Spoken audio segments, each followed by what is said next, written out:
High court की जज बनी बीजेपी की पूर्व प्रवक्ता। विपक्ष हैरान, आरती साठे की नियुक्ति पर उठाए सवाल। बॉम्बे हाई कोर्ट के जज के रूप में एक नियुक्ति को लेकर बड़ा विवाद खड़ा हो गया है। यह नियुक्ति है आरती अरुण साठे की। आरती साठे को बॉम्बे हाई कोर्ट जस्टिस की नियुक्ति का ऐलान सुप्रीम कोर्ट कॉलेजियम ने 28 जुलाई को किया। अब उनका नाम सोशल मीडिया पर खूब चल रहा है। महाराष्ट्र में सियासत गर्मा गई है। आरती साठे की नियुक्ति को लेकर महाराष्ट्र में विपक्ष सवाल खड़े कर रहा है। दरअसल आरती साठी कोई और नहीं बल्कि बीजेपी की नेता हैं। वह महाराष्ट्र बीजेपी की प्रवक्ता भी रह चुकी हैं। आरती साठे का नाम लिस्ट में आने के बाद एक दो दिन मामला शांत रहा, क्योंकि किसी ने इस पर खास ध्यान नहीं दिया। जैसे जैसे यह लिस्ट सोशल मीडिया पर वायरल होने लगी, विपक्ष ने सवाल करने शुरू कर दिए।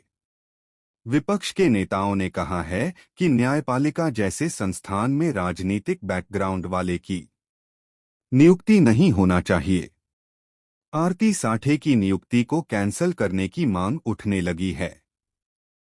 सुनील दत्त के खिलाफ चुनाव लड़े थे। पिता आरती साठे का परिवार मुंबई में ही रहता है। वह लंबे समय तक महाराष्ट्र बीजेपी की प्रवक्ता रही हैं। बीजेपी से चुनाव लड़े आरती ने जनवरी 2024 में बीजेपी से इस्तीफा दे दिया था। उनके क्रांति साठे भी बीजेपी नेता रहे हैं। वह 1989 में बीजेपी की टिकट से मुंबई नॉर्थ वेस्ट का लोकसभा चुनाव लड़े थे।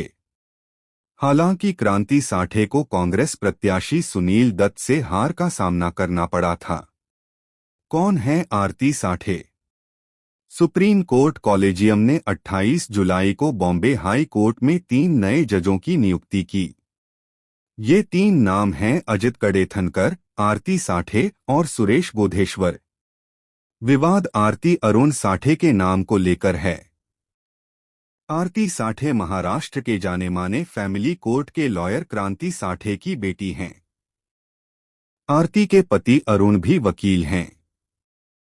अरुण टैक्सेशन लॉ के सीनियर काउंसल हैं। रोहित पवार ने उठाए सवाल। आरती साठे की एडिशनल जज की नियुक्ति ने सियासी बवाल मचा दिया है। शरद पवार की एनसीपी के नेता रोहित पवार ने सोशल मीडिया पर पोस्ट करके आरती की नियुक्ति का विरोध किया। उन्होंने सवाल उठाया कि जो सत्ताधारी पार्टी का पक्ष रखता हो, किसी पार्टी का नेता हो, वह हाई कोर्ट का जज कैसे हो सकती है। उन्होंने आरती साठी की नियुक्ति को अनुचित बताते हुए कहा कि यह न्याय व्यवस्था की निष्पक्षता पर प्रभाव डालेगी। नाना पटोले बोले, सीजेआई संज्ञान में लें। रोहित पवार ने कहा कि आरती साठे की न्यायाधीश के पद पर नियुक्ति लोकतंत्र के लिए सबसे बड़ा आघात है। उन्होंने कहा कि इससे न्यायिक प्रणाली की निष्पक्षता पर दूरगामी परिणाम होंगे। यह न्यायपालिका को राजनीतिक अखाड़े में बदल देगा। उन्होंने कहा कि जब किसी हाई कोर्ट का जज राजनीतिक पृष्ठभूमि हो, वह खुद किसी पार्टी में रहा हो, तो कौन गारंटी देगा कि न्याय राजनीतिक पूर्वाग्रह वाला नहीं होगा। कांग्रेस नेता नाना पटोले ने भी आरती साठे की नियुक्ति का विरोध किया। उन्होंने कहा कि यह मामला चिंताजनक है। यह लोकतंत्र का गला घोंटने जैसा है। मुख्य न्यायाधीश को इस मुद्दे पर तुरंत ध्यान देना चाहिए।